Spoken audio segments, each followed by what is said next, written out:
సమంత రీసెంట్‌గా రెండో వివాహం చేసుకుంది మనందరికీ తెలుసు. అయితే ఆ వివాహం ఎలాంటి పద్ధతిలో జరిగింది? ఏ పద్ధతిలో జరిగింది? అసలు అలాంటి పద్ధతిని ఎందుకు చేసుకున్నారనే దాని మీద ఒక వీడియో కూడా చేశాను. అయితే ఇప్పుడు ఒక ట్వీటు సమంత గారిని ఉద్దేశించి ఆవిడ వివాహాన్ని ఉద్దేశించి పూనం కౌర్ గారు ఒక ట్వీట్ చేసినట్టుగా కనిపిస్తుంది. అది ఇప్పుడు ప్రస్తుతానికైతే వైరల్ అవుతున్నటువంటి పరిస్థితి ఉంది. అసలు ఏమని చేసింది? ఎందుకని అంత ఘాటుగా చేయాల్సొచ్చింది? నువ్వు ఇల్లు కట్టుకోవటం కోసం ఇంకొకళ్ళ ఇల్లు కూలుస్తావా అనేటువంటి ట్వీట్. ఇదే ప్రస్తుతానికి 2 తెలుగు రాష్ట్రాల్లో కూడా ఒక ఊపేస్తున్నటువంటి ట్వీట్. ఎందుకంటే పూనం కౌర్ గారు అప్పుడప్పుడు తరచుగా కొన్ని విషయాల మీద స్పందిస్తూ ఉంటారు. ఎప్పుడు ఏ రకంగా స్పందిస్తారు, ఎందుకు స్పందిస్తారు అనేది ఎవరికి క్లారిటీ ఉండదు. బట్ ఆవిడకుందో లేదో మనకైతే తెలియదు. కానీ ఇప్పుడు నిన్న సమంత గారికి సంబంధించినటువంటి పెళ్లి ఫోటోలు ఇవి సోషల్ మీడియాలో వైరల్ అవుతున్నటువంటి పరిస్థితి.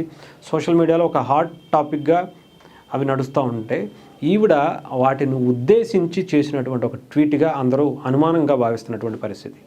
ఎందుకు అని అంటే సినిమా ఇండస్ట్రీలో మనకి సరిగ్గా తెలియకపోవచ్చు, కానీ అప్పటికి రూమర్ రూపంలోనూ ఇంకొక రూపంలోనూ చాలా ఛానల్స్ కావచ్చు మీడియాలో వచ్చేస్తూ ఉంటాయి సోషల్ మీడియాలో.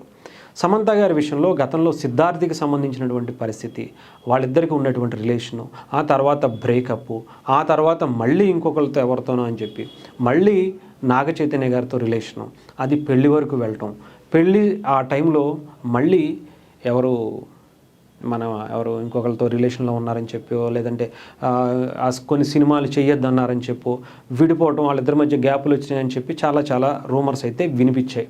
అయితే ఇప్పుడు విడిపోయిన తర్వాత అక్కడ ఇప్పుడు రాజ్ నిడుమూరి అని చెప్పి ఫ్యామిలీ మ్యాన్కి సంబంధించినటువంటి డైరెక్టర్ని పెళ్లి చేసుకున్నారు.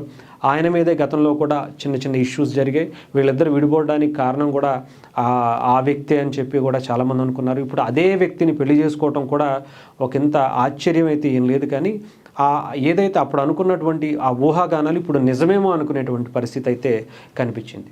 ఇప్పుడు ఈ ట్వీట్కి ఈవిడికి ఏంటి సంబంధం అంటే, రాజ్ నిడుమూరికి పెళ్ళయింది, సమంత గారికి పెళ్ళయింది, నాగ చైతన్య సమంత గారు పెళ్ళయింది, వాళ్ళిద్దరికీ నచ్చలేదు, లీగల్గా కోర్టు నుంచి విడాకులు తీసుకుని సపరేట్గా నాగ చైతన్య గారు వేరే పెళ్లి చేసుకున్నారు, ఆయన హ్యాపీగా ఉన్నారు. సమంత గారు కూడా విడిపోయి ఆమె ఇప్పుడు ఒక పెళ్ళైనటువంటి వ్యక్తిని, ఆమె కూడా రాజ్ నిడుమూరిని పెళ్లి చేసుకున్నారు.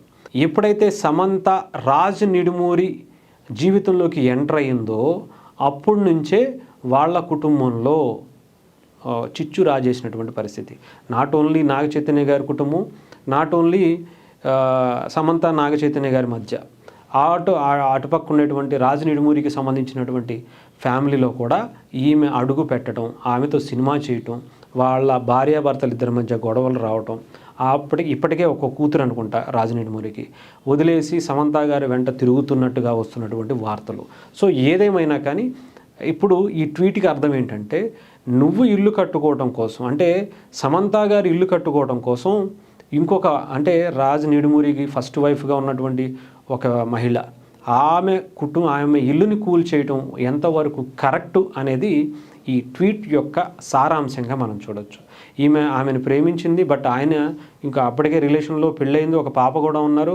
అలాంటి ఫ్యామిలీని రోడ్డు మీద పడేసి ఈ రకంగా చేయటం ఎంతవరకు కరెక్ట్? అంటే నీ సుఖం కోసం, నీ ఇష్టం కోసం అవతల కుటుంబాన్ని ఇప్పుడు రేపటి అంటే చిన్న పాప, ఆ పాప జీవితం ఎలా ఉంటుంది, జీవితాంతం ఎలా మొయ్యాలి, ఎలా తిరగాలి, ఆ ఫ్యామిలీ ఎలా మెయింటైన్ చేయాలి, ఇవన్నీ కూడా చాలా ఇష్యూస్ ఉంటాయి. డబ్బులు ఉంటేనే సరిపోదు, రిలేషన్స్, ఎమోషన్స్ అనేవి కూడా చాలా ముఖ్యం. సో ఆ జీవితాంతం వాళ్ళు బాధపడుతూనే ఉండాలి. అంటే నీ సుఖం కోసం, నీ సంతోషం కోసం ఇంకొకరిని బాధ పెట్టడం, ఇంకొకరిని అలా ఇబ్బంది పెట్టడం కరెక్టా అనేది ఆమె ఒక ట్వీట్ ద్వారా ఇచ్చినటువంటి సందేశంగా మనం అనుకోవచ్చు.